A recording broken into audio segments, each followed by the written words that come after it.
নমস্কার। অ্যাস্ট্রো উইজডমে সবাইকে স্বাগত। আপনারা যদি সিংহ রাশির জাতক বা জাতিকা হয়ে থাকেন, তাহলে এই ভিডিওটি আপনার জন্য অত্যন্ত গুরুত্বপূর্ণ হতে চলেছে। আজ আমরা আলোচনা করব 2025 সালের জুন মাসের 23 থেকে 29 তারিখ পর্যন্ত প্রেম এবং দাম্পত্য জীবনে সিংহ রাশির জাতকদের জন্য কি কি চ্যালেঞ্জ, সতর্কতা এবং করণীয় থাকতে পারে। এই সপ্তাহে শনি ও কেতুর প্রভাবে আবেগের উপর নিয়ন্ত্রণ হারালে সম্পর্ক নষ্ট হতে পারে।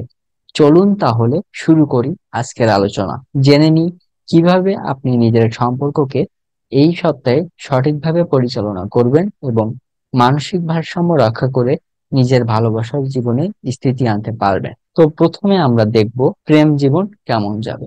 এই সপ্তাহে সিংহ রাশির জাতকদের প্রেম জীবনে বেশ কিছু কঠিন পরিস্থিতি তৈরি হতে পারে। চন্দ্র রাশির অষ্টম ঘরে শনির অবস্থানের ফলে মানসিক দুর্বলতা ও আবেগের ওঠানামা লক্ষ্য করা যাবে। প্রেমের সম্পর্ক যাদের জীবনের গুরুত্বপূর্ণ অংশ, তাদের জন্য এই সময় আবেগকে নিয়ন্ত্রণে রাখা একটি বড় চ্যালেঞ্জ হয়ে উঠবে।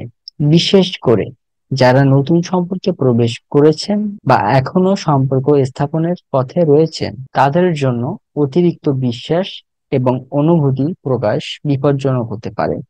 প্রিয় মানুষ বা ঘনিষ্ঠ বন্ধুর কাছ থেকেও প্রতারণার আশঙ্কা রয়েছে। যদি আপনি সীমাহীন আস্থা স্থাপন করেন, এমনকি একজন বিশ্বস্ত মানুষের কাছ থেকেও কষ্ট পেতে পারেন, শুধুমাত্র এই কারণেই যে আপনি নিজের গোপন অনুভূতি খুলে বলেছেন ভুল সময়ে। এই সপ্তাহে আবেগকে বশে রাখা, কথা বলার আগে ভেবেচিন্তে কথা বলা এবং সঠিক সময় না আসা পর্যন্ত নিজের অনুভূতি গোপন রাখাই উত্তম। পারস্পরিক বোঝাপড়া যে কোনো সম্পর্কের ভিত্তি, তবে সেই বোঝাপড়ার মধ্যে যদি হঠাৎ আবেগের বিস্ফোরণ ঘটে, তাহলে সম্পর্ক দুর্বল হয়ে পড়ার সম্ভাবনা থাকে। এরপরে আমরা দেখব বিবাহিত জীবন কেমন যাবে।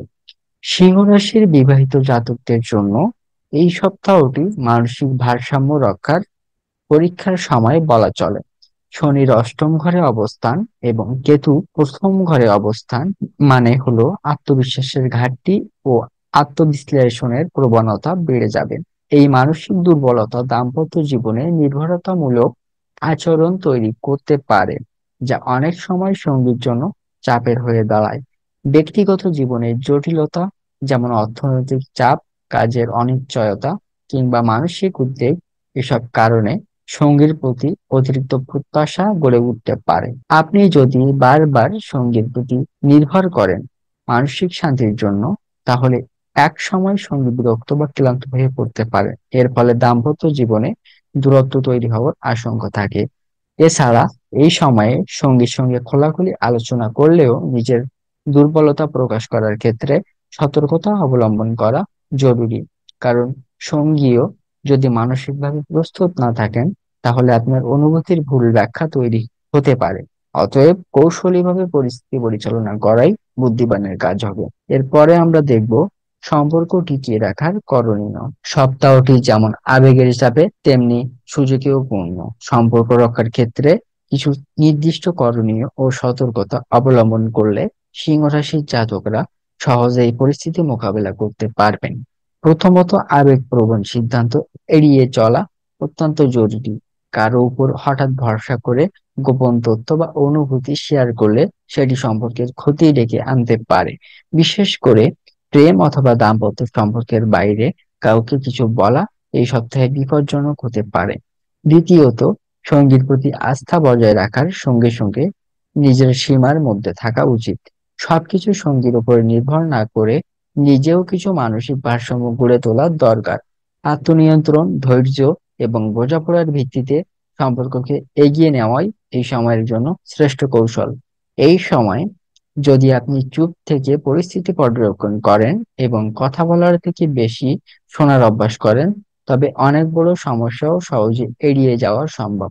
আর একান্তভাবে কিছু মানসিক শান্তি পেতে রবিবার বৃদ্ধদের আশীর্বাদ গ্রহণ করার যে উপায় বলা হয়েছে তা অনুসরণ করা উচিত, কারণ এটি আপনাকে মানসিক ভারসাম্য বজায় রাখতে সহায়ক হবে এবং সম্পর্কেও ধৈর্য ও সহানুভূতির গুণ বাড়বে। তো আজকের আলোচনার এখানে আমরা আশা করি এটি আপনার মনে নতুন কিছু আলোর সঞ্চার করেছে যদি ভিডিওটি আপনাকে ভালো লেগে থাকে তবে লাইক দিতে ভুলবেন না, আপনার মতামত জানাতে কমেন্ট করুন এবং প্রিয়জনদের সঙ্গে শেয়ার করে তাদের জীবনেও আলোর বার্তা পৌঁছে দিন। আর অবশ্যই আমাদের চ্যানেল সাবস্ক্রাইব করুন, কারণ এখানে আমরা প্রতি মুহূর্তে নতুন আলো ও জ্ঞানের কথা নিয়ে আসি। আবার দেখা হবে, ততক্ষণ ভালো থাকুন, শান্তিতে থাকুন। নমস্কার।